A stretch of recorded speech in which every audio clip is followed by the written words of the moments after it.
Oscar Vinson spent most of his time in prison, either in solitary confinement or in the infirmary. Those convicted of assault find it difficult to survive. His meager martial arts skills were no match for the number and street fighting skills of the various attackers. Somehow he performed well and managed to survive beatings, torture, stabbings, and assault.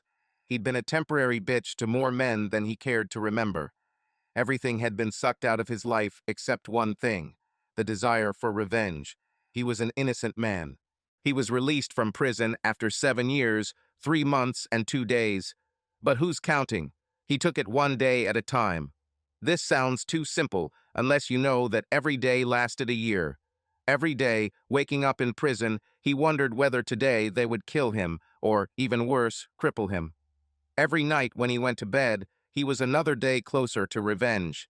It was everything he should have expected. Oscar was glad that no one appeared outside the gate, because if someone had, they would probably have been killed. He knew that his family, his ex-family, needed to be notified in order to protect his lying, backstabbing bitch daughter. On one level of consciousness, he knew that Carol was forced or brainwashed to testify against him, but on another level, she was a large part of the reason he lost everything. And it wasn't just her. Brian Hall was the true source of his suffering. His former best friend infiltrated Oscar's family with money, flattery, and lies about what he saw Oscar do to Carol. He suspected that Brian also had something to do with his students' lies. The fact that he married Oscar's wife as soon as the divorce was final showed what he wanted most: Jean, Oscar's wife. Jean refused to believe her husband's assertion that he did not do what he was accused of. During the trial, she sat next to his sworn enemy. 15 years of marriage had not brought him enough money for her to believe in her husband's innocence. That's it, for better or for worse. Her betrayal was ranked lower than Brian's. Now that they knew he was out of prison, Oscar was just as worried about his life as he was when he was in prison. It was no secret that Oscar was a threat to Brian's well-being. He loudly stated the same thing in court. Oscar had no doubt that Brian was capable of killing him. The need to disappear where Brian couldn't find him was his main motive at that moment. No one will argue with the fact that life played a series of cruel jokes on Oscar.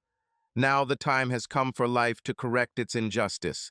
Payment number 1 was a bureaucratic error that prevented Oscar's former family from being notified of his release before it occurred. When Brian found out about this 3 days later, he was angry. Brian actually organized a special homecoming. Oscar realized that his treatment at the hands of other prisoners brought him blessings in disguise. The scars on his face were covered by a beard, which, coupled with long hair, greatly changed his appearance. Additionally, when he worked in the kitchen, Oscar received a grill, which meant several men had his hands on a hot grill. At the time, Oscar was willing to do anything to avoid this torture, but for now it had the benefit of removing all the fingerprints from his hands. This meant that police or others would have to identify him through other means. Oscar's first destination was Goodwill, where he purchased clothes that were functional for the changing weather and fit well with his intended destination, homeless land. Then there was survival, invisible survival. Life helped again. For some reason, in his community, several churches and charities entered the competition, even though they denied the question of which group could do the most for the homeless. As a result, homeless people from several surrounding towns made their way to where help was provided. The number of homeless people grew in the same proportion as services grew. Food was not the initial problem. There were several options where he could get free food. Oscar soon learned which agencies were the best to dine at on certain days. The Salvation Army was the least predictable. Sometimes only sausage and cheese sandwiches were served. Sometimes an upscale restaurant would send over leftovers, including some of the best and most expensive food in town. Usually the choice was between the two, depending on which group or church provided the food. The biggest problem was housing. Bezdomni meant exactly that. The Salvation Army had time limits on how long they could stay in their shelter. His time in the army helped Oscar build his own weather protection in the wooded area of the city park. He found a large azalea bush open in the middle. By weaving plastic bags among the overhanging branches, He managed to create a good barrier against cold and rain. Good, but not great. Oscar was the victim of attempted robbery several times, but his knowledge of army and prison fighting techniques quickly earned him a reputation as someone not to mess with among local gangs. However, it was after one robbery attempt on another person that Oscar found another blessing: Harvey. That night, Oscar heard the sound of a fight outside his squalid home. Usually, he ignored such things, believing that it did not concern him. However, as the fight continued and the screams of the participants grew louder, Oscar came out to either stop it or silence the participants. Under the bridge, he saw several men attacking a big man. Despite the numerical advantage of his attackers, the tall man held out. He repeated, "Please stop, I don't want to hurt you." When the men continued to attack and the man continued to plead, Oscar intervened. "Hey, big guy, you could hurt them. They're trying to hurt you," Oscar said. Turning to Oscar, the man replied, "Okay." Before Oscar could intervene, the giant began to beat the wind out of the gang, leaving some unconscious and others with broken bones. After a couple of minutes, those who could still move fled. The three remained motionless on the ground. Oscar didn't even have to raise his hand. "I did everything right, right? I don't want to be taken away again. Did I do the right thing?" Oscar quickly realized that his new large friend was mentally retarded, but at the same time had incredible physical strength. "Yes, you did the right thing. My name is Carlos Mendoza." "What's your name?" "Harvey. You won't call the police, will you?" "No, Harvey, but I think we better leave in case someone has already called the police. You never know when someone will lie and ruin your life." Oscar froze for a moment, noticing the blood on Harvey's jacket. It was not the blood of one of the defeated attackers. "Harvey, we need to treat your wound." "No, I don't want to go to the hospital." Harvey was very excited. Oscar tried to calm him down. "But we need to treat the wound. You may die from blood loss. Why don't you want to go to the hospital?" They can give me an injection. I'm afraid of injections." Oscar thought about it. "If I go with you, will you go?" "Will you come with me? Will you stay with me?" "Certainly." "Okay, but you must be with me." Oscar took off his scarf and told Harvey to press it to the wound. They walked 5 blocks to the emergency room. Harvey was accepted immediately. The staff wanted Oscar to stay and answer questions about insurance. After Oscar briefly explained the situation, the papers were put aside and he was allowed to stay with Harvey. Apparently, such cases were not uncommon in this area. Since then, Oscar and Harvey have become inseparable friends. At the hospital, it was revealed that Harvey's full name was Harvey Silverman. Harvey had been in an institution for the mentally retarded since he was a child, but was released after one of the deinstitutionalization programs filed a lawsuit against the facility where he was being held. Harvey was the late and unexpected child of a couple who had already died. He had brothers and sisters, but none of them really knew or helped Harvey. So, being formally recognized as a competent adult, he was left to his own devices. Oscar and Harvey complemented each other perfectly. Oscar was responsible for mental abilities, Harvey for physical ones. It reminded Oscar of the characters from Of Mice and Men, but he hoped their story would end better. They made do with random charity work, and sometimes worked part-time when someone was ready to pay in an envelope. Harvey's physical strength made it easier to find work. However, Harvey refused to work unless Oscar was also given a job. Despite the big difference in intelligence, Oscar enjoyed his conversations with Harvey. For Harvey, things were more black and white. Oscar had to use simpler words and explanations, but it was even refreshing. This taught him to be more concise. His entire recent life could be reduced to a simple chain. An evil man seduced his family abandoned him, he was punished, he took revenge. All that remains is to complete the revenge. When his divorce occurred, Oscar received a monetary settlement of more than $50,000. Despite the fact that his daughter turned her back on him, Oscar sent this money to her college education. However, his ex-wife returned the money, saying that he could not atone for what he had done. So, despite the possible benefit of this dirty money for their daughter, it was returned. Realizing that he would be sent to prison with the stigma of a scoundrel, Oscar assumed that he would soon be killed there. As a final gesture in his seemingly doomed situation, he made a deal with private investigator Ben Woods to try to obtain evidence that Brian had engineered Oscar's fall and turn it over to the police. Ben hesitated, not wanting to take on a case with such an uncertain outcome, but agreed. The fact that he received $50,000 up front helped. The last time Oscar heard from Ben, the private detective had finally found a lead that he was going to follow up on. However, there has been no news from him for many months. Oscar called shortly after leaving prison. He was informed that Ben had died several months ago. There was no record of Oscar in their active files. Inactive cases were archived. Oscar was told that to receive the case he must appear in person with identification, as long as his bills were paid. Oscar asked how Ben died. The answer was, killed during a robbery. Oscar felt a deep sense of horror. He was afraid that Brian would figure out what Ben was doing and take him away. Oscar needed to find a way to get the case if Brian hadn't already destroyed it. An Italian dinner at the Salvation Army began a new phase of Oscar's life. One of the town's Methodist churches served spaghetti with meat sauce, salad, and garlic bread. The homemade ice cream was a dessert not to be missed. Oscar and Harvey were enjoying their meal when the young couple began to make their way around the tables. From time to time, they stopped at one of the tables, asked the man a question, and moved on. Taking a closer look, Oscar recognized her Carol, his adult, beautiful former daughter. She was more like her mother than he remembered. A dormant volcano of emotions awoke inside Oscar.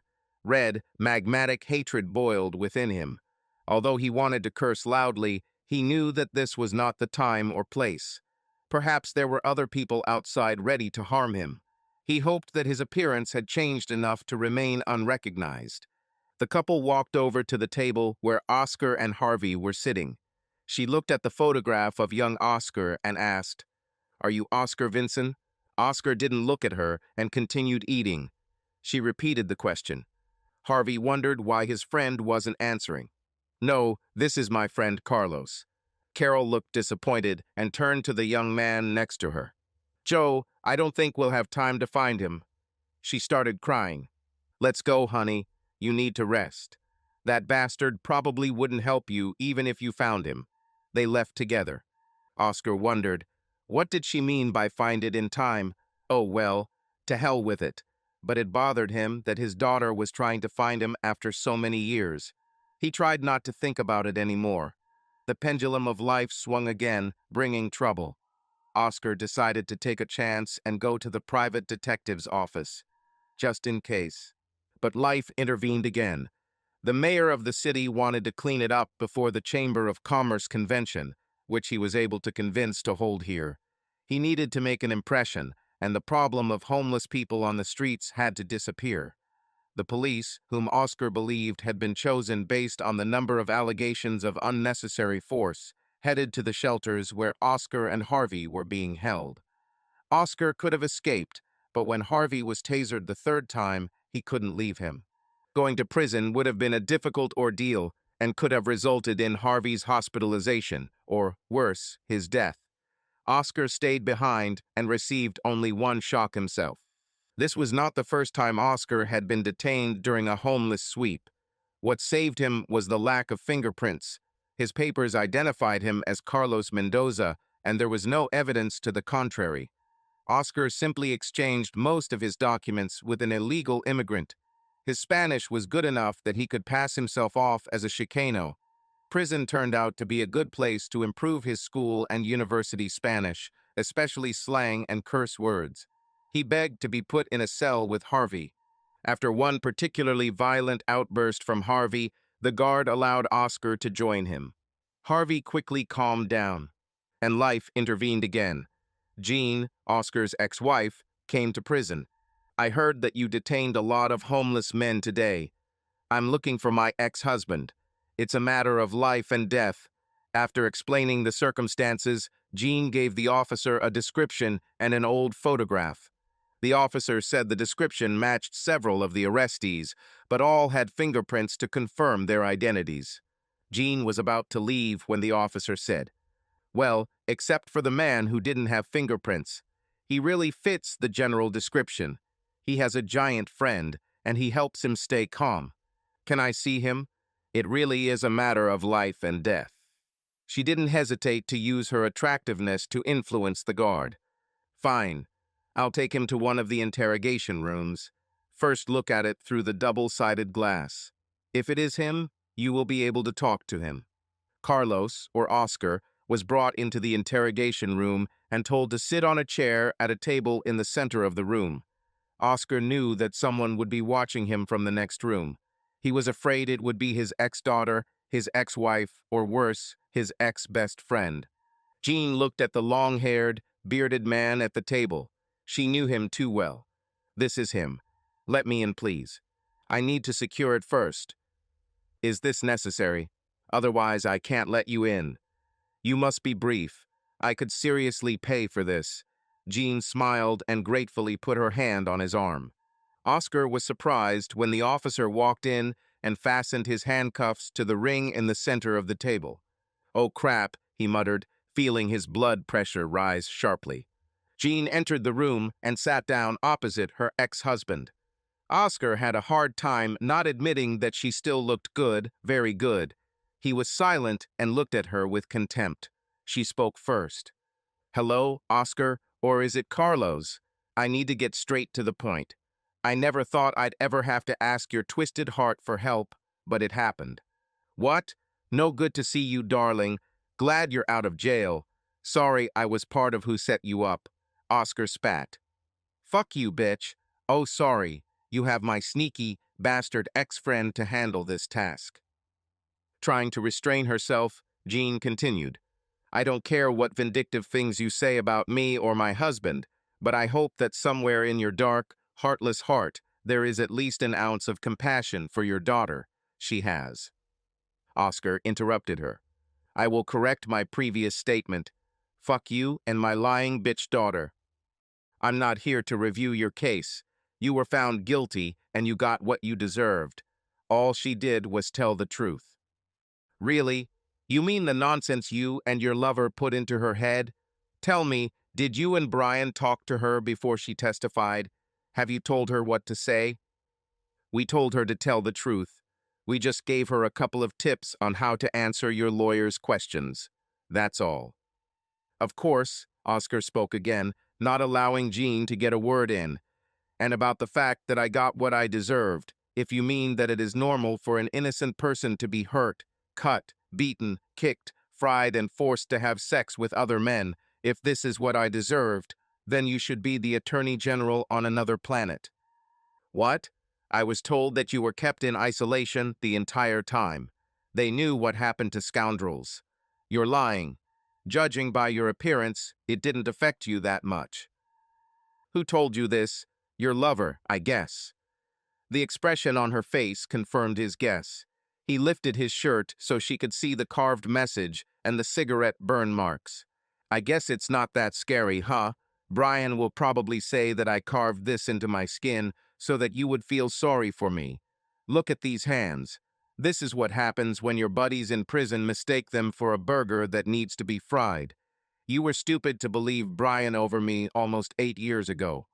Jean, has your stupidity grown during this time? Tell me, did he set me up himself, or were you in on it?" Tears began to fill Jean's eyes from what she saw, from what was done to her ex-husband. She tried to put it out of her mind. She was a mother on a mission. "Your lies about Brian won't help you. What's done is done. I came to talk about Carol." "Fuck you, your daughter, and your lover again. Security guard, take me back to my cell. She's dying." Oscar paused briefly before speaking. He growled, "I thought I had already heard the worst from you at my trial, but this surpassed everything. She didn't care that her lies about me would probably lead to my death. Why should I care if she dies?" Seeing the pain in Jean's eyes, Oscar continued, "What do you want from me that you haven't already squeezed out? Do you want me to feel more pain? Try. I have endured worse punishments than you can imagine. Sobbing, Jean replied, I'm not lying, Oscar. She has kidney cancer, both of them. She urgently needs a transplant. There are no compatible donors. I ask that you at least take a test to find out if you are suitable. If you ever loved her, do it. We'll pay you whatever we can. Will you pay me? Do you think I care about money? After a moment's thought, Oscar continued. Okay, I might, just maybe, agree if you do a few simple things for me. Overturn the sentence, remove my scars and broken bones, and make the guys in prison unwind what they did. This is the payment I want. As for the love for my daughter, I gave her all the love that I did not give to you. She was the one who threw it away when she lied to the jury. And again, fuck you, her and Brian. Jean tried a different approach. Why don't you think about a reasonable reward? Surely there is something you need to become part of society again. If after the test it turns out that you are suitable, we will discuss it. This is your only daughter, for God's sake. I beg you. If I don't approach, will you leave me alone? Yes. You promise that the police will thoroughly investigate my death when Brian orders me. Brian is not trying to kill you. Promise me or fail me. Okay, I promise.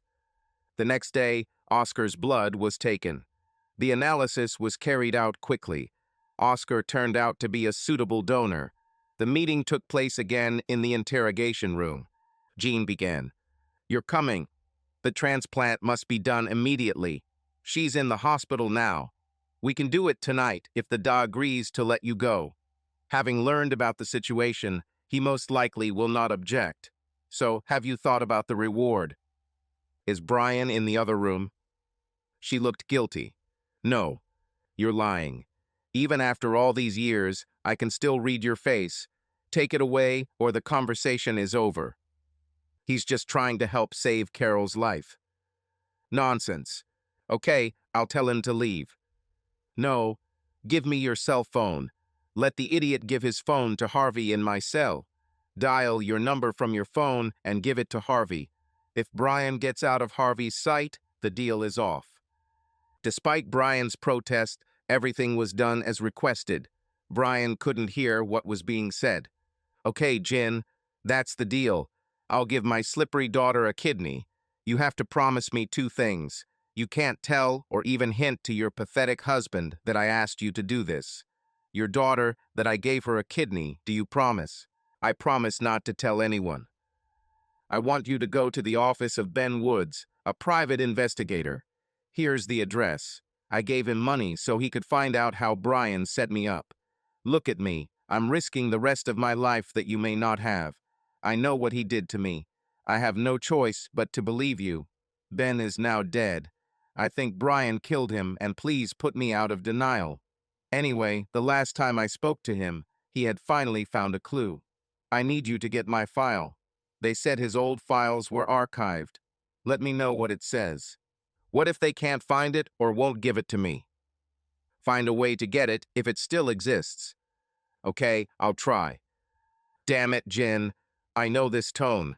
You will try, unless something gets in your way. I want you to dedicate your life to your daughter, to search for her with the same passion you felt when you mistakenly believed that asshole told you that I molested our daughter. You better light a fire in your belly to prove I'm innocent or say goodbye to your daughter. And remember if you say anything. Brian, I'm a dead man. Jean agreed. The operation was scheduled for that night. As much as she was worried about her daughter, she was confused by the conversation with Oscar. He served his time. Why is he still trying to prove his innocence? Brian and his girlfriend at the time swore they saw Oscar behave inappropriately with Carol. Why should they lie? Brian helped Carol remember the times Oscar acted inappropriately towards Carol. His promises to buy Carol things were just a reward for telling the truth. Was she so furious at the thought of Oscar abusing their daughter that she ignored the possibility of his innocence? These were doubts that she had already struggled with before. It hurt too much to think that she might be wrong. As soon as Jean was sure the next morning that Carol was okay after the operation, she went in search of Oscar. She told Brian she would go to church to pray for her daughter's full recovery. Church was not a place Brian liked to go to. She went to Ben Wood's former office. The receptionist greeted her and repeated the answer Oscar had received. Old files have been archived. Jean asked her to go to the archives and pick up the file. The administrator refused, saying that only the client could see the file and she did not have time to look for it. She said it was interesting that so many people were interested in the file. Jean said, "My ex-husband must have been talking to you on the phone?" "Yes, but I was also talking about the man who came here." "Did Oscar come here?" "No, the guy who said he was Oscar's best friend and Oscar asked him to get it for him. I told him the same thing I just told you." Jean asked to describe the man, and her description matched her husband Brian perfectly. The ball of doubt inflated again. Jean was about to leave when her promise to Oscar came out of her emotions. She turned to the secretary. "No, I can't accept this. You will now take this file and give it to me." The fire in her eyes scared the secretary. "I can't. This is illegal. Look, an innocent man may have suffered unspeakable horrors in prison. I will pay you $1,000 to get this file right now." The administrator thought for a second. "Pay $2,000 and we'll make a deal, but you mustn't tell anyone that I did it." 5 minutes later, the office closed, and Jean and the secretary headed to the basement. "I haven't been here lately. This place scares me. I only archive files once every 6 months. Beware of cobwebs, and if anything even resembling a mouse appears, I'm leaving here." In the third row of shelves, they turned left and saw folders scattered on the floor. "Oh God, what happened? This box is empty." It didn't take long to figure out that the file drawer was where Oscar's file was supposed to be. His file wasn't there. Jean was devastated. They returned upstairs. The administrator apologized. "I'm really sorry. I'd like to do something." Jean began to cry and prepared to leave again. "Wait, I almost forgot. After Mr. Vincent's phone call, I checked the records. They showed that Ben had not spent all the advance money. Perhaps Ben put the rest of your husband's money in the safe. He may have put your husband's money in the safe. The file is there." The receptionist opened the safe and took out a large Ziploc envelope with Oscar's name on it. After paying $2,000, Jean opened the manila envelope. There was a receipt, a flash drive, and an affidavit. She told Jean, "I'll give you everything except the check. Mr. Vincent will have to come and sign for the money. My boss knows about the bounced check, and I will need to sign Mr. Vincent on the receipt. The boss doesn't know about other things." "Certainly." Jean took a large envelope. Since Oscar was recovering on the same floor as her daughter, she decided to turn the case over to Oscar. However, curiosity got the better of me. Still sitting in her car in front of the pie firm's office, Jean read the affidavit. The date of the deposition was August 14th, the day before Ben was killed. "Oh my God, perhaps Oscar is right." Jean read a statement from her friend. "This is Betsy Mallard. I'm Brian Hall's ex-girlfriend, and I helped him frame Oscar Vincent for a crime. I didn't say anything until now because Brian said he would kill me, and it was my fault. The only reason I'm testifying now is because I have stage 4 breast cancer, so I'm no longer afraid of Brian or jail." Brian worked as a manager at a department store and often visited the toy department. In this department, there was a doll that girls especially liked. It was popular, but quite expensive. When someone showed interest in a doll but couldn't purchase it, Brian would step up and offer a special discount to make the toy more affordable. In addition, he tried to maintain friendly communication with the children and sometimes discussed important topics with them. For example, he explained to the girls that no one should touch them without permission and that only a doctor with the consent of the parents can touch certain parts of the body. He said that if someone causes discomfort through their actions, this is a reason to seek help. Brian always emphasized that children should be able to say no in situations that make them uncomfortable and communicate this to adults they trust. He tried to explain that respect for personal boundaries is very important. Brian tried to persuade the girls to talk about their experiences with Mr. Vincent using pressure tactics. He said it was important not only for them, but also for those around them, including Mr. Vincent's daughter, Carol. He argued that adults sometimes don't realize they need help, and children can help them realize that. Brian also offered gifts to convince them to support his story. Brian paid special attention to Carol, using his position as a family friend. He talked to her about difficult topics, misleading her. Gradually, he began to use suggestions to make her doubt her memories and the situations around her. He manipulated her trust and attitude towards her parents, trying to achieve the desired result. This case highlights the importance of discussing with children issues of personal boundaries, trust in adults, and awareness of manipulative techniques. Such situations require vigilance on the part of parents and teachers to protect children from pressure or inappropriate influence. Jean continued to read her friend's statement. This story is about a difficult time when Brian, Oscar, Carol, and I became involved in a difficult situation involving inappropriate behavior. Brian, being the responsible person he is, took the initiative and arranged a meeting with the girl's parents to report Oscar's suspicious behavior. At the meeting, one parent expressed his opinion by saying, "I have always thought that a man being a teacher in an elementary school raises questions." To support the girls, Brian invited them to tell their stories. He hoped it would give them the courage to talk about what happened. However, these stories have caused controversial reactions among parents. Brian later presented Jean with video footage to help her understand the situation. He explained that he did not want her to attend the parent-teacher conference because it could be unsafe. When Jean saw the video, her reaction was emotional and conflicted. During the trial, Oscar's lawyer tried to cast doubt on the girls' testimony. However, his actions brought tears to the girls, which only strengthened their position and strengthened the prosecution's case. Once the trial was over and the dust had settled, Brian and I were supposed to head off to sunny places together. He kept postponing the trip, saying now was not the right time. Brian married Jean, so the plan I had hoped for failed. Brian promised me a payoff and threatened me with death if I ever gave up this story. I called Ben about a year ago after he first contacted me around 6 years ago. I told him that since I was dying of lung cancer, I was now ready to tell the truth.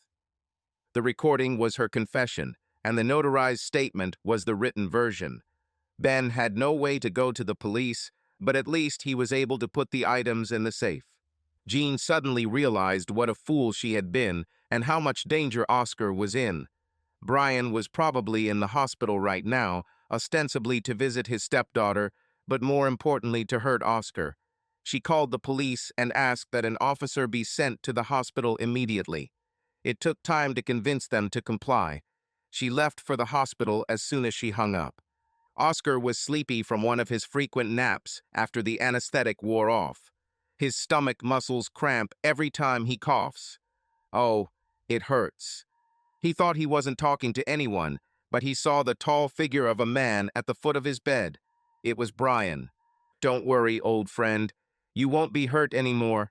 I just wanted you to be sure that you know who is going to kill you. Why couldn't you die in prison like you were supposed to? Well, I was pleased to hear about all the suffering you suffered in prison. Perhaps it was better for you to suffer than to be spared your suffering." He held a pillow in his hand and began to approach Oscar. "I died a long time ago, Brian. I hope you got everything you wanted. By the way, why did you do this? What have I done to make you make my daughter lie and my wife give up on me? What did you do? You took away what was most valuable to me, the woman I wanted to marry. I dated her before you even knew her. Then, after our little fight, you took the opportunity to steal her from me. You basically took my life from me. Every time I was around you and Jean, I thought about how to get her back and get rid of you. Eventually, I found a way. Not only did I get Jean back, but I also got a wonderful daughter. Now, to save everything I've built, there's only one thing left to do." He walked over to the head of Oscar's bed. "How were you able to get them, especially Carol, to tell lies?" Brian began to tell his plan with pride, describing in detail how it all happened. how it sounded on the tape and in the official testimony. He clearly enjoyed his triumph. "Congratulations, Brian, you won." Brian took a pillow and pressed it to Oscar's face. He was surprised that Oscar didn't resist. Apparently, he was ready to die. "I won again," he said. After some time, Oscar regained consciousness.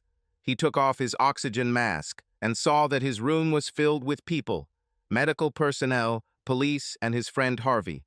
"Look," he woke up. "Hello, buddy. Sorry it took so long. I got stuck behind the bed, but I was able to hurt him. This is fine." "Exactly, Harvey. Do you have a recording?" "Yes, but I didn't know how to turn it off. Here, do it yourself." Oscar took the device and stopped the recording. He then checked it to make sure Brian's confession was recorded. Harvey, upon being released, immediately came to Oscar and hid in another part of the ward to protect him. Oscar asked him to start recording every time someone entered the room if he himself was sleeping. He just hoped Harvey wouldn't fall asleep. "Did I do everything right, Carlos? Did you do everything right?" "You did better than right, my friend. It couldn't be better." "This is good. This is the best that can be." Harvey smiled widely. Oscar handed over the recording to the police, briefly outlining its contents. They watched as an injured Brian Hall was led away in handcuffs to the emergency room before being taken into custody. The officer in charge of the case noted, "Never before have I been given so much evidence at the same time in such an old case."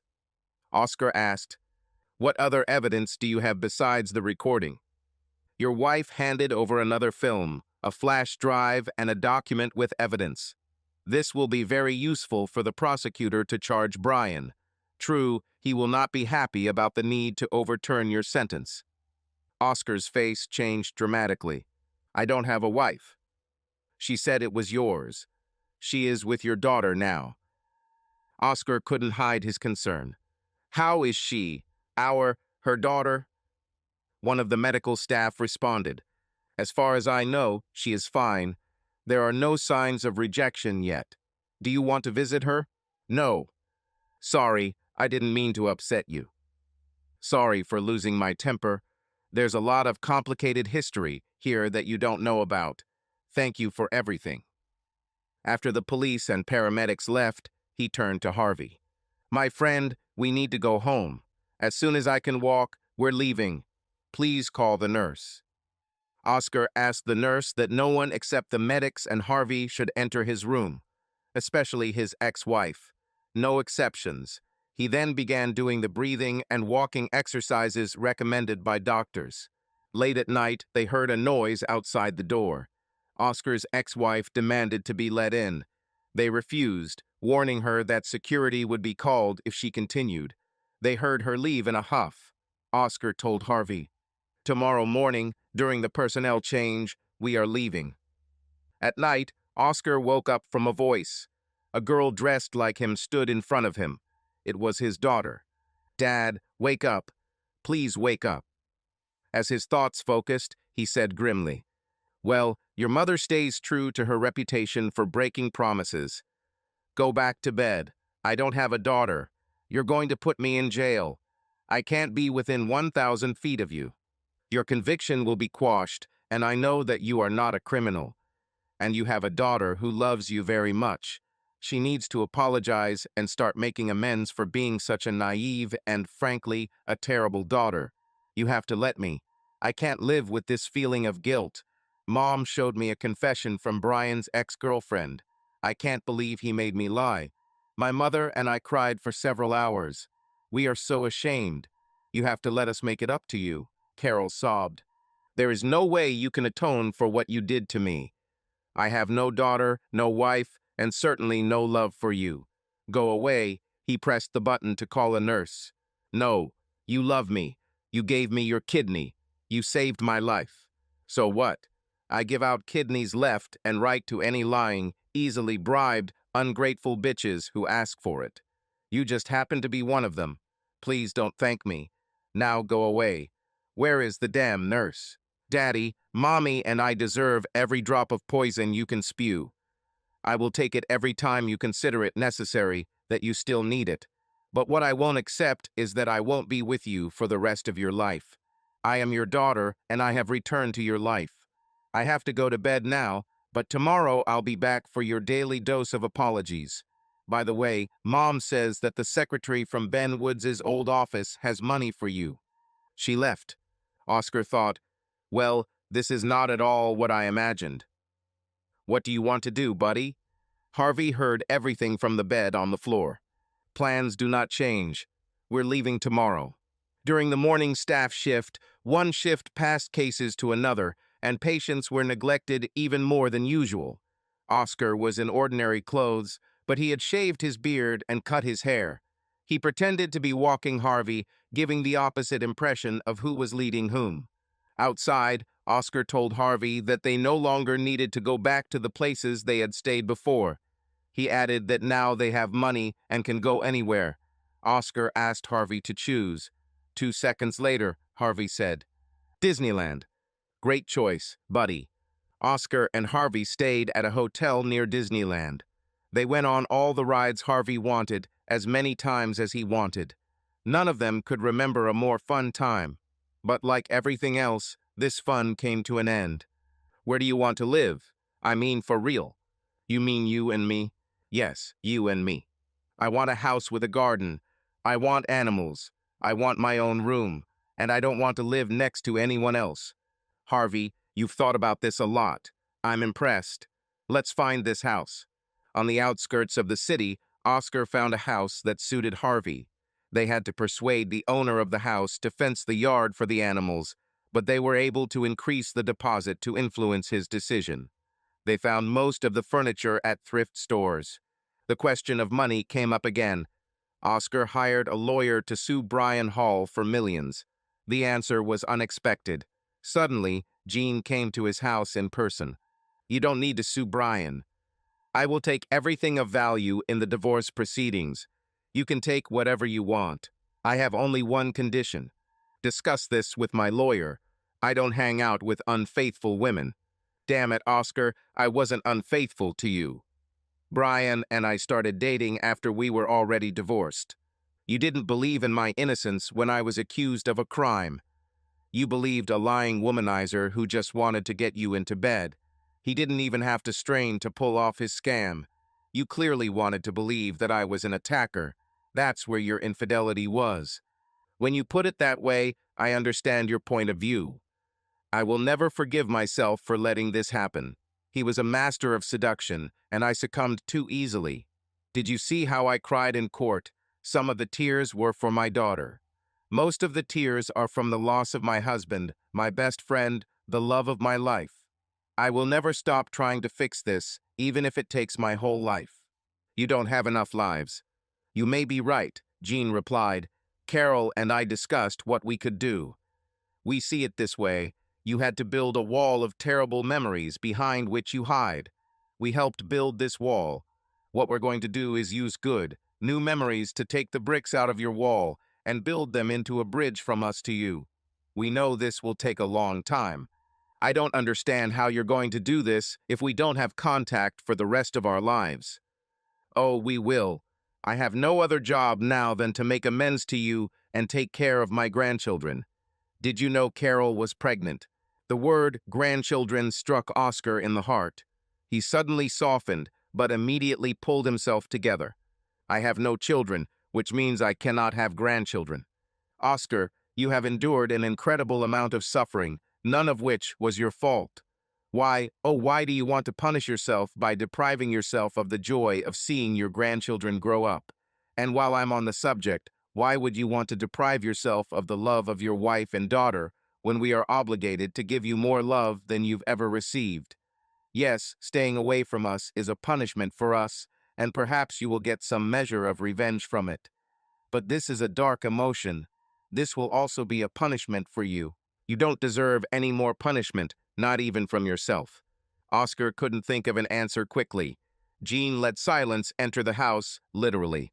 Now let's see what two men could do to this house to destroy any hint of comfort, she said, and began to look around the rooms, taking notes. What are you doing here? Harvey asked Jean. I'm trying to help you and Oscar make this house more comfortable. You mean Carlos? I get confused when people call him by different names. Everything is fine. You can use any name. You don't mind if I help make the house more beautiful, do you? I don't care. Do you know anything about gardening? I can plant, weed, and fertilize. But I don't know what to plant and when. Can you help? With pleasure. Where can I get a puppy? Have you been to an animal shelter? No. What is this? This is a place where dogs and cats are kept waiting to be adopted. I was supposed to be adopted, but no one wanted to. Well, if you want, I'll be happy to take you to the shelter. Can I do it right now? Jean laughed and turned around to see an angry Oscar who had overheard their conversation. He said, Harvey, we need to build a pen before we can have any animals. Remember, Jean, can I see you for a minute? Once out of Harvey's earshot, Oscar angrily reprimanded Jean. You think I don't understand what you're doing. You're using my friendship with Harvey to get your way. If you harm Harvey in any way, I will do something to you that will land me in jail again, and this time for a crime. Jean answered sternly, If anyone gets hurt, it will be you. If anyone is going to hurt you, it will be you too. Now you and Harvey are cleaning up. You two will have dinner at my place today with your daughter and son-in-law at 6 o'clock. Understood? After a pause, Oscar replied, I really can't think of anything better, but you see, I completely forgot I don't have a car. We'll have to reschedule for another time. Stupid boy, you will take me home in the car I came in. You should recognize it, it's your old car. Carol drove her. I gave her Brian's car, and she's giving you hers. This makes it easier to arrange the transfer of a car between the daughter and father. Now take me home. Damn, I completely forgot that I don't have a driver's license anymore. Oscar Vincent, you won't get away with it. I won't tell anyone. Now drive the car. Oh yeah, Harvey, is there anything you don't like to eat? After thinking for a minute, Harvey said, Liver, grapefruit, Brussels sprouts, and toffee. I eat everything else in large quantities. Oscar took Jean home. Jean was not silent. She was crying. I carried so much hatred inside me for many years. Now that hatred has turned into self-hatred, how could I be so stupid? I must have been training for a long time. Jean cried and laughed at the same time. You're still witty, and I love you now even more than ever. Please let me and Carol love you. You said that loving me and our grandchildren was all you were going to do. What about your job? I forgot that you are aware of the changes over the years. My mother recently died, and I will inherit a fair amount of money. I have already retired. Won't Brian get half? According to my lawyer, no. The will has not yet entered into force, and the funds are frozen since I filed for divorce. Jean smiled. Now my next husband will get half. Oscar winced. Oscar returned home, which they now called the garden house. Harvey was already getting ready for dinner. Stop, Harvey. I'm not sure we'll go. What? I want to go. She's a good woman. Why aren't you married to her anymore? She's also beautiful. It's a long story. She and my daughter did a lot of bad things to me. I think it will be unpleasant for me to be with them. Well, they were good to me. You have to take me, even if you don't go yourself. Oscar was amazed. This was the first time Harvey wanted to go somewhere without him. Perhaps this is a good sign. I'll take you and stay for a while. I'm warning you, I may have to leave early, and you'll have to decide whether to come with me or stay so they can take you home. I want to stay with them. Oscar thought, damn, they're all conspiring against me. Harvey and Oscar arrived late. They were greeted with hugs, which Oscar refused. Carol was not yet visible, but she calmly responded to the patting on her stomach. Oscar turned down this opportunity as well, thinking to say that he did not want to be accused of harassment. Fortunately, he remained silent. Everyone was cheerful and told stories about the old days before the trial. Oscar looked at Joe in disbelief. His brother-in-law found it difficult to move from treating him like a demon to pitying him. Harvey was having a great time. He had never been part of a family before and seemed to fit into this one perfectly. Oscar wanted to let go, become part of the family again, and leave the past behind. But it dawned on him, and the temptation quickly disappeared.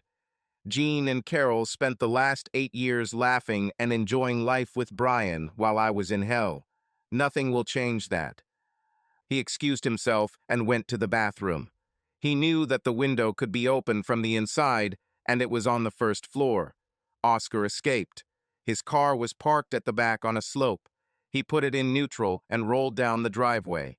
On the street, he started the engine and went to the garden house. At home, he collected personal belongings and some money. He left a note on the door. Then Oscar went in an unknown direction. Jean was the first to notice Oscar's absence. She went to the bathroom. After knocking and screaming, she called Harvey to knock down the door. When he did this, she saw the open window and realized that he had escaped. Jean ran to the door and saw that the car was gone. Jean drove as quickly as possible to the garden house. She hoped Oscar had simply decided to take a break from the family scene. She was afraid that he had left for good. When she didn't see his car at the house, her fears were confirmed. The note on the door finally clarified everything. Jean, I appreciate that you and Carol want to make up for the tragedy I experienced. Sorry, but when I saw today what I had missed over these 7+ years, I broke down. I forgive you both, but I cannot forget.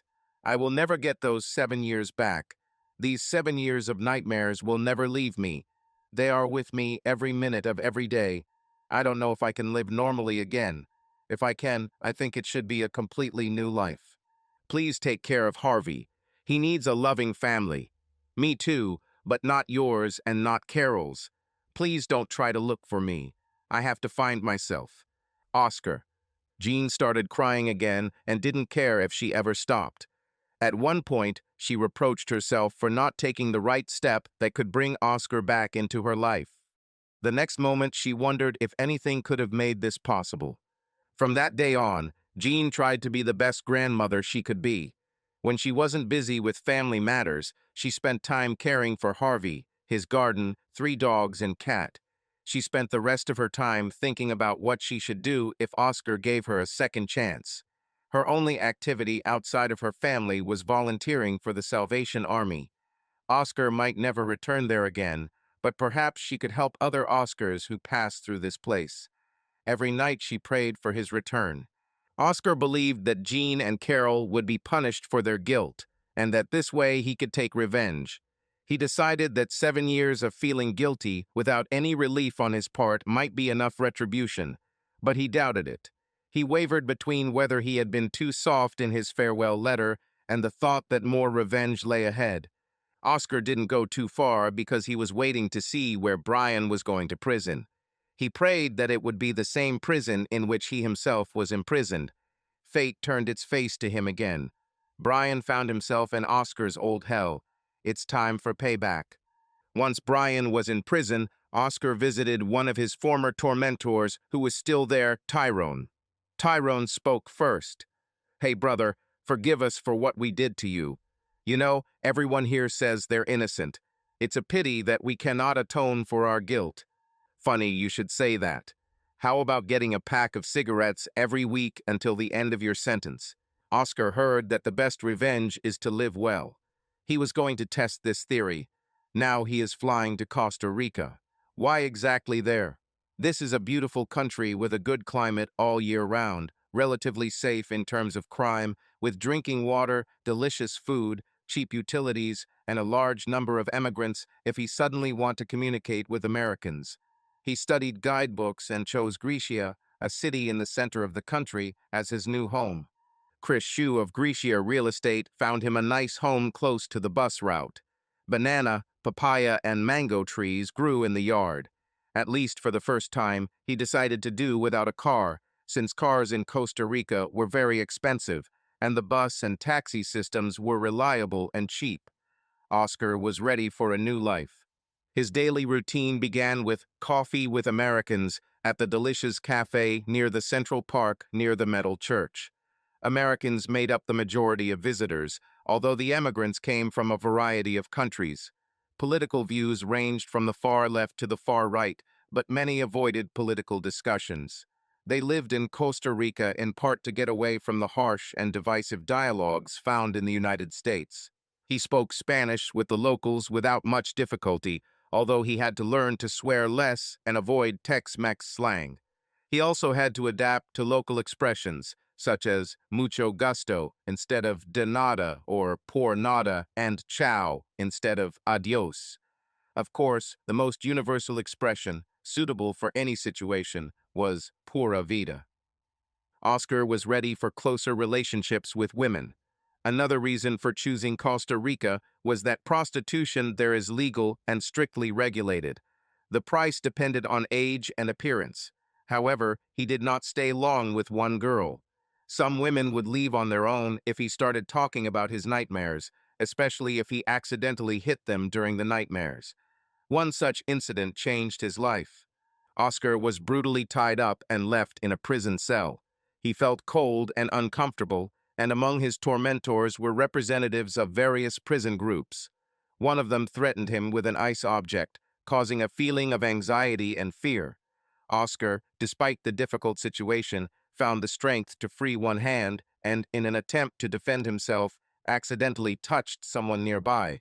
It turned out to be the woman who had been with him earlier. She screamed, "Why did you hit me? Are you crazy? I'm sorry. Please forgive me. I had a nightmare.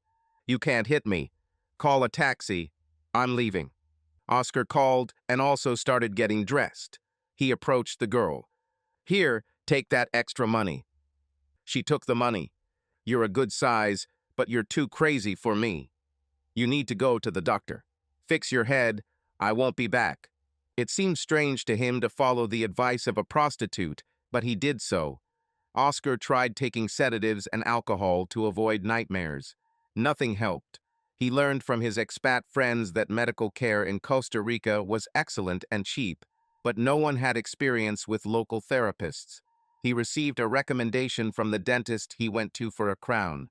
Dr. Rebecca Perez was the therapist he recommended. She looked beautiful even in a formal pantsuit. They exchanged basic information, but she noticed the way he was looking at her. "Is there something that bothers you about my appearance?" she asked. "Vice versa. You are very beautiful. I'd like to invite you to dinner." Dr. Perez put down her notepad. "You need to decide right now whether you want to waste your money and time on inappropriate thoughts about your relationship with your therapist or whether you want to work on solving your problem. Decide." Oscar felt ashamed. Prostitutes and waitresses were the only local women he knew. He apologized and said that he came for help. Then he apologized again. "Okay, now tell me about your problem."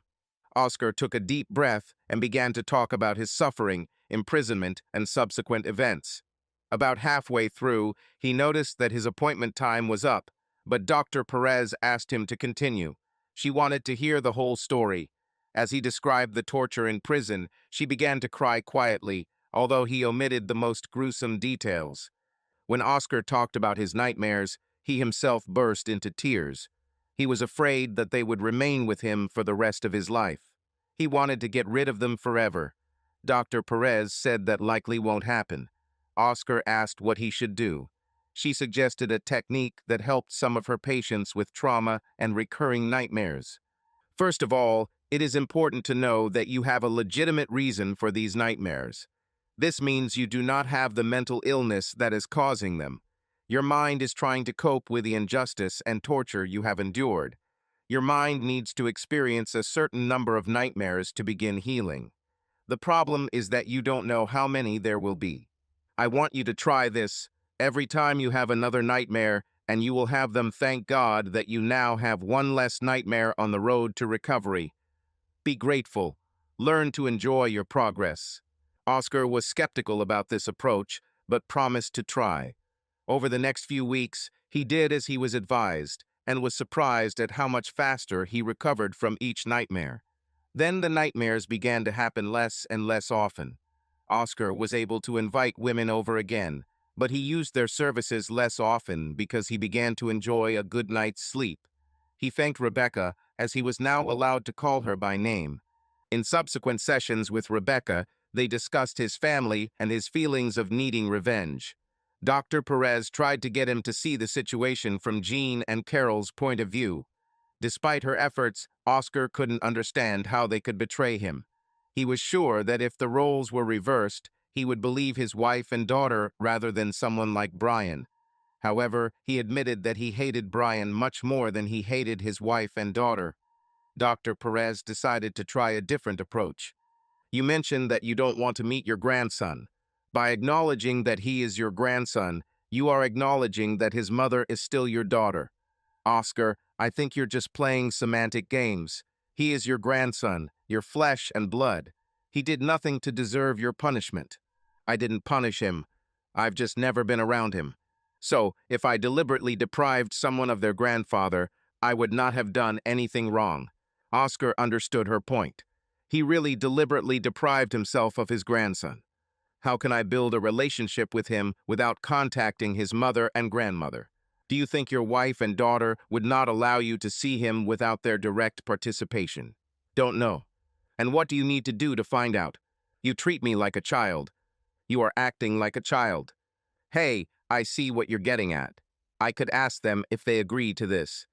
He didn't tell her that he doubted it would happen anytime soon. The session ended with an agreement not to meet until and unless Oscar himself requests it. After the last session, Oscar began to think about what was happening at home. His lawyer was the only one who knew his mailing address. Moreover, it was just a mailbox in the Grecia post office. The lawyer informed him that his life story would be made into a film. The crew's main fear was that people might perceive his story as too violent to be true.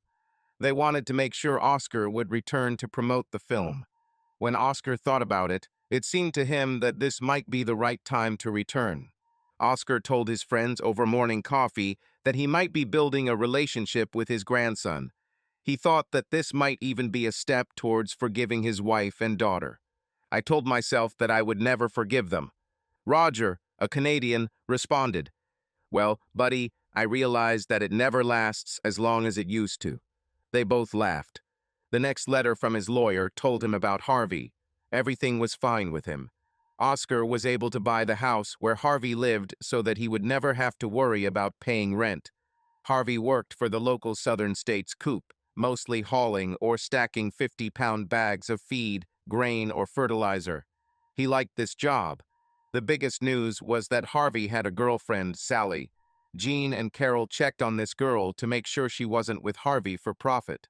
According to Jean, the girl really sincerely cared about him. She may have been taking advantage of Harvey a little because she said, "It's the largest size I've ever seen." It is possible that Harvey and the girl will get married. Oscar smiled upon hearing this news. He invited Harvey to Costa Rica, but he refused due to his fear of flying. Now that Harvey had a girlfriend, Oscar knew that he would never dare to come. He was glad that Jean and Carol complied with his request to take care of Harvey. It was unusual for him to think about them in a positive way, so this feeling did not last long. The news Oscar wanted to hear most was what happened to Brian in prison. According to the lawyer, Brian spent a lot of time in isolation. There were minor conflicts, but nothing significant. Oscar was not happy. Months passed, nothing changed in the routine of life in Greece or the news from home. One day, he received a letter from a lawyer saying that the film had been completed and a tentative premiere date had been set. As the producers and directors claimed, it will be a great success. Oscar began to look forward to returning.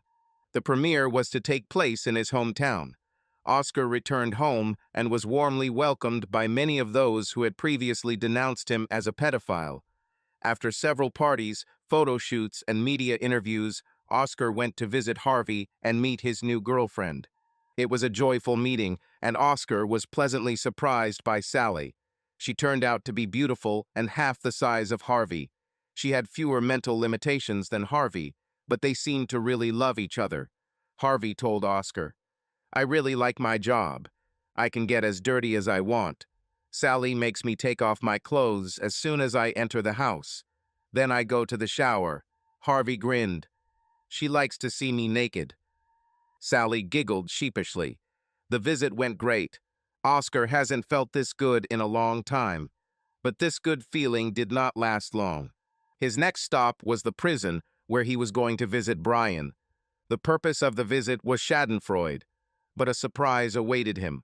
Brian sat opposite him and grinned.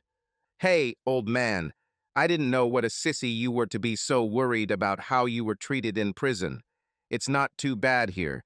A couple of minor skirmishes and verbal threats are no big deal." Oscar was seething with anger, and Brian continued to use it. "How does it feel for you to know that I had sex with your wife, Jean, during those 7 years while you were in prison? I probably had sex with her more often in those 7 years than you did in the entire 15 years of marriage. My plus size was too small for her. She loved it when I kissed her beautiful big breasts. She even admitted that she was angry at herself for giving up on me years ago. She said that I am much better in bed than you. It was difficult to convince her to try a different type of sex, but now she loves it."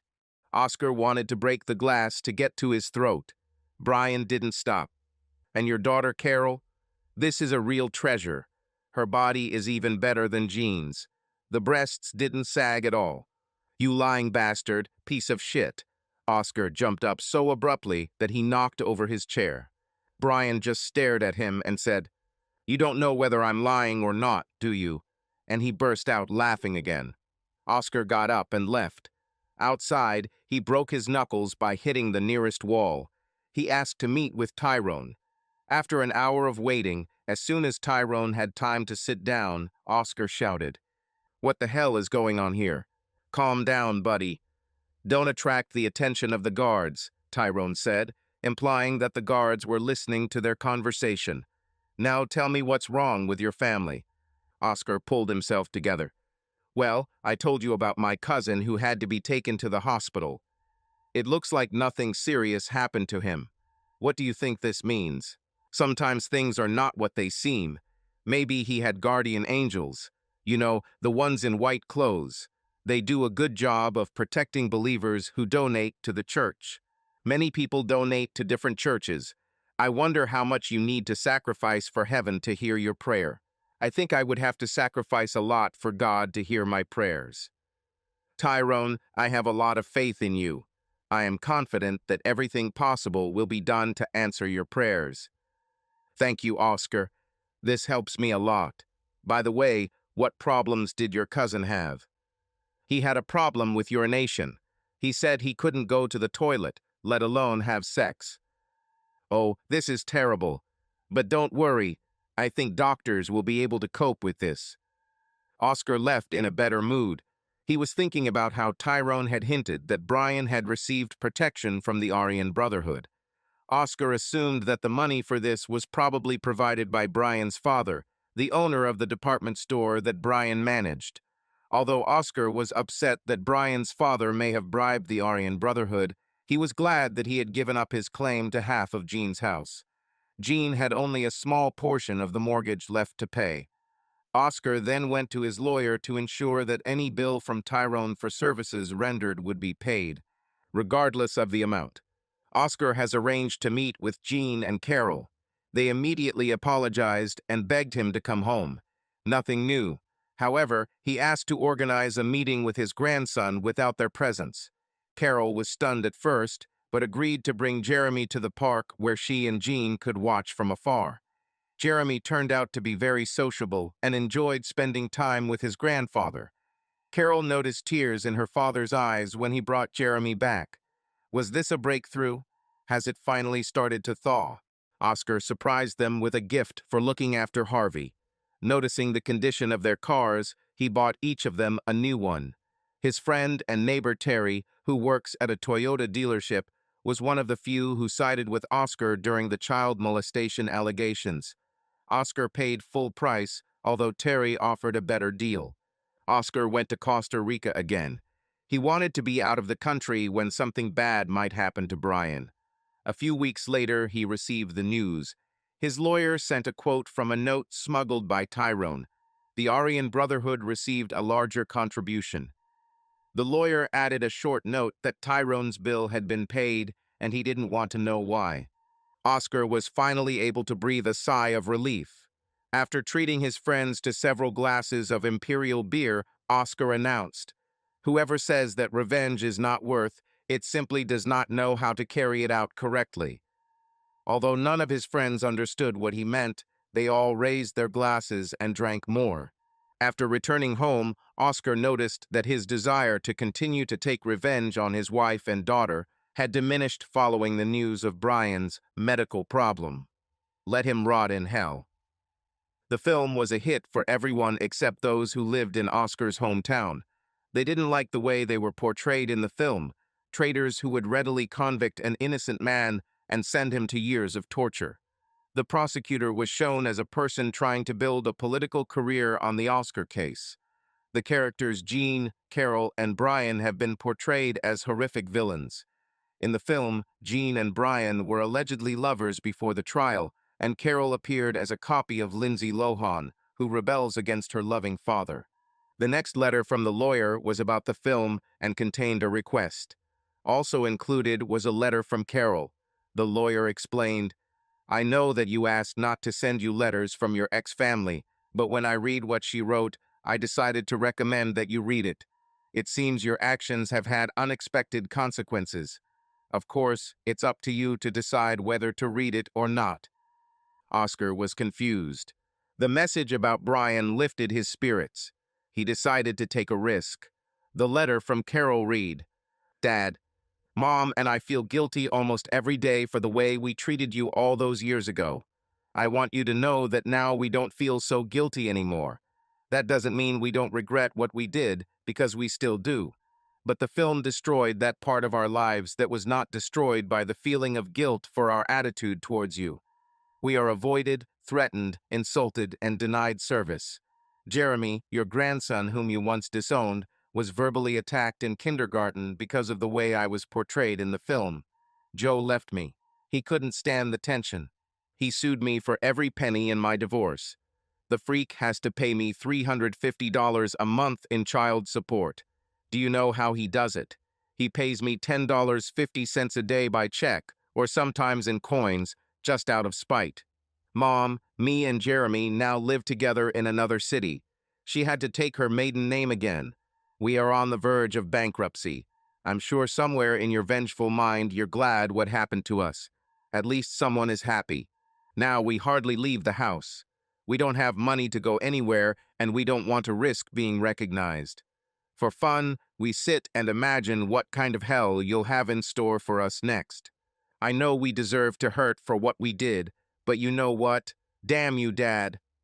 Carol. Oscar was angry. Not so much because of what Carol told him. It's one thing for him to take revenge on his family. It was his right, and maybe even his duty. But the fact that strangers attacked his family was a declaration of war. Oscar immediately booked a ticket and went to his hometown. Having learned from his lawyer where his former family now lived, he immediately went there. Jean opened the door. Standing in front of him was a woman he barely recognized. She lost weight and wrinkles appeared on her face. The expression on his face was indifferent. Turning towards the kitchen, she shouted loudly, "Carol, your father is here to gloat." Then, looking at Oscar again, she noticed tears in his eyes. Her attitude softened a little. My God, maybe he really does have a heart. Well, since you're here, you can come in. At that moment, Jeremy entered the room and, looking at Oscar, said, "Oh, this is my donkey grandfather." Apparently, those two words had been used a lot in his presence lately. Oscar smiled and said, "Yes, I'm your donkey grandfather. I'm glad to see you again." Jeremy didn't know how to react to his grandfather. Jean asked, "So, why are you here, Oscar?" "Well, I received a warm letter from Carol, which I took as an invitation to visit you. Here I am." "Freak, if you're here to take out more revenge on us, just leave. Actually, we're not expecting anything else, so just go. I wanted to tell you that I had no idea about the effects the film would have on you. Yes, I have planned and enjoyed the revenge I have planned in the past. But you didn't deserve the punishment that came from other people. Since this is partly my fault, I would like to help fix it." Jean and Carol looked at each other in disbelief. Carol asked, Do you think this is some kind of trick to give us false hope and then dash it? Maybe, Jean answered. Let's listen to him. You can always kick him out later. Oscar asked. It looks like you tried to start a new life. How do you do this? Jean answered for both. Not good. We are too close to our old city. We need to go further away, but we can't afford it. Me and Carol need better paying jobs, and someone needs to help with Jeremy. We didn't want to move too far from Harvey, but he seems to be doing well with his new wife. Harvey got married. Oscar was surprised. Oscar looked pleased, then continued the conversation. Where would you like to move? As far as possible. Do you have any recommendations? That's exactly what it is. Oh, really? What have we done to deserve such a noble attitude from you? I strongly suspect that you have suddenly begun to treat us with at least some degree of decency. You have no idea how long we both have been waiting for this day, but now we are on guard. Has this day really come?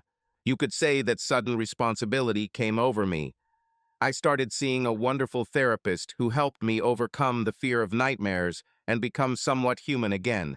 She helped me understand that I owe you not only for the retribution, but also for the years that came before it. I think revenge is enough already, or at least that's what I should want. Now I want to focus on that redemption you talked about. If they weren't just words, Oscar Vincent, you can rest assured that these were not just words. If you mock us now, you will think that I invented the concept of revenge. So what's your suggestion? I suggest you move away from here. Very far away. I can get my lawyer to deal with Harvey. We became different people after the trial and the 8 years that I was away. I don't know what kind of family we can be again, but I'd like to find out. Perhaps, without pressure, we can freely explore possible relationships. I'll pay for everything. The movie may have been devastating for you, but it made me relatively rich. What do you think? Jean and Carol exchanged glances. They smiled at each other. Carol asked, Do we need passports? Oscar smiled. Yes, and here is a book to study. It was a Spanish textbook for Costa Rica. Life with the Vincent family in Costa Rica was good, but not perfect. Chris from Grecia Real Estate was able to find a house that Oscar was happy with. It was a 3-bedroom, 2-bathroom home with a small 1-bedroom, 1-bathroom guest house on the property. Oscar wanted to be able to get away from his wife and daughter whenever he needed it. It took time to furnish the houses and fill the pantries. At first, they often ate in restaurants, and the women quickly learned that Oscar was well known and popular here. It was several weeks before Jean or Carol started leaving the house without Oscar. Firstly, they could easily get lost, and secondly, their Spanish was minimal. However, they soon realized that Grecia was easy to navigate using the metal church as the visible focal point of the city. Most people working in the service industry knew enough English that Spanish was not strictly necessary. Oscar understood their concerns and did not mind their initial dependence. In fact, he even enjoyed this level of control over their lives. Jeremy was sent to a bilingual preschool school, and he almost immediately began to adapt there. Carol was afraid at first, but seeing the mood with which Jeremy returned from school every day, her fear gradually subsided. She began looking for a Spanish tutor and hoped that she could work with people to teach them English. Carol spent a lot of time talking with her mother about how to improve her relationship with Oscar. They had no new ideas except to love him as long as it took. He asked them to stop apologizing. Oscar took no initiative in communicating with anyone other than Jeremy. He still felt uncomfortable being loved. His hatred for their betrayal was always hidden somewhere deep down. However, communication with Jeremy began to awaken in him the ability to love. He even felt jealous when Jeremy started spending more time with his friends from school than with him. However, Jeremy took up most of his time after school every day. Jeremy and Carol seemed to adapt better to life in Costa Rica than Jean. Her daily mood depended on her perception of her last interaction with Oscar. It was like she was walking through a minefield in heavy boots, afraid to say something that might upset him. Likewise, Oscar was careful in his statements, aware of Jean's tendency to attach a negative connotation to his neutral statements. Eventually, Oscar invited Jean to talk. Oscar and Jean liked to get up early. Their best time of the day was having morning coffee and a muffin on the terrace of the big house. Oscar raised the issue of walking through a minefield. He asked Jean what she thought they could do to build a non-conflict relationship without her constant fear. Jean admitted that she also wanted to discuss this. Her assessment of the situation coincided with Oscar's assessment. However, she did offer one idea. You said that you received help from a therapist. Maybe we could go to her together and ask her to help us. Oscar agreed. That's a good idea. Just keep in mind that I'm primarily trying to make our time in Costa Rica mutually beneficial. I'm still trying to figure out what kind of relationship we can even have. I'll agree if you understand that I'm not trying to get our marriage back. I understand. You should know that I will be satisfied with any relationship in which we are close to each other. Of course, I want to be as close to you as a wife. I love you and I owe a huge debt to you. Thank you for everything you have done for us. This place is great. Oscar and Jean met with Dr. Perez. Rebecca was glad to meet Jean after all the stories she had heard from Oscar. Her first impression was that Jean truly repented of his actions and was sincerely trying to make things right. However, after the initial discussions, Dr. Perez began to doubt whether Jean fully understood the pain she had caused Oscar. She decided to take an approach that she considered risky. Jean, what do you know about what Oscar went through in prison? This was not the question Jean expected. Well, Oscar doesn't like to talk about it. I saw carvings on his chest and knife wounds. Worst of all is his burnt hands. I can't imagine how terrible that time in prison was for him. This may be part of the problem. I wonder if you really understand what he went through in prison. The intense hatred he developed for Brian, you and Carol in prison grew stronger with each new torture he endured. Oscar, I think you need to tell Jean about your torture. She should know. I don't agree. I have enough pity already. I think part of her problem is that she doesn't understand why, when she proposes to you with love, you don't respond positively. Her judgment is based, at least in part, on what she believes your suffering was. Know the height of the mountain she has to climb. Oscar languished in the chair for some time. This was not what he wanted to do. I agree to tell you as long as you understand that this is the last time I want to talk about it. I've made some adjustments to tolerate the flashbacks, and I'm afraid this will cause my nightmares to return. I understand. Rebecca looked at Jean, who was already crying from anticipation. Oscar then spoke in detail about the stabbings, beatings, cutting, roasting, and other abuses. He talked about surviving mainly to get revenge, especially on Brian, but also on Jean and Carol. In his opinion, the emotional torture he suffered due to their betrayal was about as severe as the physical torture. He frankly stated that he could not have survived this situation if it were not for the help of Jeremy and Dr. Perez. Jean cried louder and louder. Several times she had to interrupt Oscar's story to go to the toilet for a break. She forced herself back into the room. After a while, she gathered the strength to answer. I had no idea the level of horror you were going through, or how much my lack of faith in you caused you immense pain. My gut reaction is that I will never be able to compensate you for forgiving me and being ready to become someone close husband and wife again. I've been thinking about this for a while. This session helped me make this decision. Oscar, I love you so much that I think I need to leave. To give you the opportunity to meet someone new who doesn't renew the unspeakable horror you faced, or the wife who didn't believe in you. I have enough money left from my mother's estate to start over without your financial help. Goodbye. Jean left the office. Oscar remained seated. Both were silent for a while. Finally, he spoke. So, do you consider this a loss or a victory? Rebecca responded, You know, you can really be a hijo de puta, can't you? I try not to view my work as a win or a loss. I think Jean finally understands what she'll have to face if she tries to succeed. Today's session pushed her to make a decision now that she would probably do later after more and more time of stagnation, stress, and anxiety on both sides. So if I had to score it, I would consider it. Victory. You. Oscar thought for a moment before speaking. Honestly, I'm a little disappointed that she gave up. On the other hand, I'm glad that the tension in our relationship is now gone. I felt it the second she left. I really, really hope she finds happiness.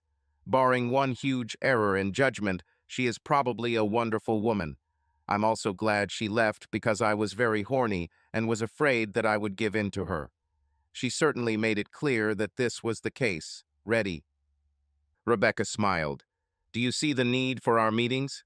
Not unless Carol wants it. For some reason, I seem to feel a lot less animosity towards her. Being Jeremy's mother definitely helped her. If I could name the moment when I am truly happy, it is when I am next to him. For a while, I wasn't sure I could be happy again. I'll wait for you to call if you need me. Oscar went to one of his favorite local restaurants to give Jean time to say goodbye to Carol and Jeremy. He was afraid that Carol would try to go with her, but he doubted it. She seemed to like it very much here, and Jeremy definitely did. However, he needed to be prepared for what he would find in the house. There were traces of tears on Carol and Jeremy's faces, but there was no sign that they were about to leave. Mom told us about her decision and what she needed to do. Although I know how much she wanted to make things right with you, I understand that it may seem impossible. I just hope you don't decide later that you should have made forgiveness easier for her. And I also know that you wouldn't be so kind to me if it weren't for Jeremy. I can live with this. If you're wondering what we're going to do, we'd like to stay here with you. We love it here, and I still plan to build the bridge to your heart that I destroyed. As Jeremy would say, I'm glued to you. Jeremy added, I want to stay here with you, grandfather. By the way, my mother has a boyfriend. Jeremy, Carol flushed. Well, this little chatterbox is partly right. I do have a meeting with my Spanish tutor. He is also a youth pastor at Son of Truth Methodist Church and is graduating from law school. I'm not sure how serious it is, but he makes me feel good. As the months passed, Oscar began to enjoy life more and more. He maintained a close relationship with Jeremy and now had morning coffee with Carol rather than Jean. True, he had to be careful because Carol only became human after the first cup of coffee. She admitted that she had no idea that the morning could start so early. Oscar continued his habit of drinking morning coffee with the Americans at Café Delicious. The composition of the company changed from day to day. Temporary members of the group included tourists, missionaries, and those looking for a home to buy. One day, Roger noticed that Oscar began to look better physically and became calmer. He suggested that Oscar had started having sex regularly again. Oscar laughed it off, saying that it was just living in Costa Rica that had this effect. But the sex idea wasn't a bad one either. Oscar had the opportunity to meet some free American women living in Greece and even Tikis. Of course, he could always return to the services of local prostitutes.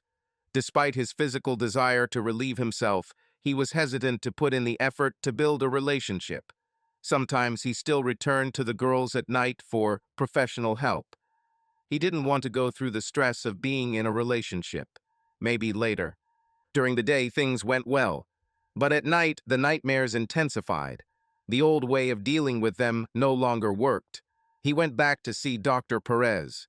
Oscar told her everything that had happened since their last session. Rebecca asked, Did you like the torture in prison? Oscar was stunned, so he responded aggressively. Is this some kind of psychological trick? Some kind of trick to make me aware of the problem and turn me into a human being? Yes, it's a trick, but it doesn't matter whether you know it or not, as long as it helps. Now answer the question. No, I didn't like the torture. You're lying. You must like torture because you keep torturing yourself. I think you developed some kind of defense mechanism to survive the new torment that awaited you every day in prison. You are so used to torture that you create it yourself if no one else does. You don't know how to live without suffering. Oscar, you need to forgive your tormentors. You have to stop letting them continue to torment you. How the hell can I do this after what they did to me? They won't be able to torture you in the future if you don't let them. I know an American proverb, the best revenge is a life well lived. You can't live well until you forgive. You have many reasons to live well, Oscar, for your own sake and for the sake of others. Oscar grinned. Can I at least be satisfied with my revenge on Brian? Rebecca laughed. Yes, I think he really is the embodiment of evil. Okay, I'll try, I guess, Oscar muttered. When Oscar looked deep into his soul, he already knew that he had to do this. However, he needed daily help to learn to forgive. He turned to the church. Son of Justice Church held services in both English and Spanish. Oscar attended both. He noticed that the church here was different from the one he was used to. There were no hellfire and damnation sermons here. Instead, they said, hate the sin, but love the sinner. He was impressed by the church's missionary work among indigenous peoples. Another thing that struck Oscar was that while in churches in the US people were happy to come, at Son of Justice the congregation was genuinely happy to be there. It might have been a subtle difference, but it was there. Gradually, he began to notice similar changes in his own thinking. Almost a year had passed when the bell rang at the front gate. Oscar approached the gate and saw a woman. Many Costa Ricans had small side jobs to support the family income, so roundabout sales were common. But there was something familiar about this woman. It was Jean. Jin after a complete transformation. She had a different hair color and style, more revealing clothes, whitened teeth, enlarged breasts, and probably a facelift. She looked amazing. He wanted to remain calm, but he couldn't help but smile. Hi, sir. Hello, ma'am. Miss, please. How can I help you? A few months ago, I heard a heartbreaking story from a woman named Jean that deeply touched my soul. She told me about a wonderful man who suffered unfairly and was betrayed by her, his wife. She said her betrayal was so bad that she had to leave. She said he needed a new woman who would love him more than anyone else, including herself. She hoped that I would never repeat her mistakes. Please, sir, if this job is still open, I would like to apply for it. At that moment, Oscar realized that it was time to forgive. I don't know. Does your job include amazing, mind-blowing sex? Jean relaxed and smiled. Only if we do this every day. I think this can be arranged. How much would you like to receive? Just to be here and occupy a small corner of your heart. Come in, I'll introduce you to the family. They entered the big house and saw Jeremy and Carol. His daughter shook her head and exclaimed, Mother, is it you? What have you done to yourself? Carol, Jeremy, this is Lolita. She came to give me a new woman and a new life. She will live with me in the guest house. Please accept her into our family. Carol hugged her mother, and they both started crying. Jeremy looked puzzled. Grandpa, isn't this Grandma Jin? Yes, we play pretend a little. Can you play along? Probably, but the adults here are really strange. Subscribe to our channel so that your love doesn't cheat on you, and go ahead and listen to the next story, because this story is nothing compared to the next one. If you're under 18, don't even think. Click to the next one. Click to the next one. Click to the next one. Click to the next one.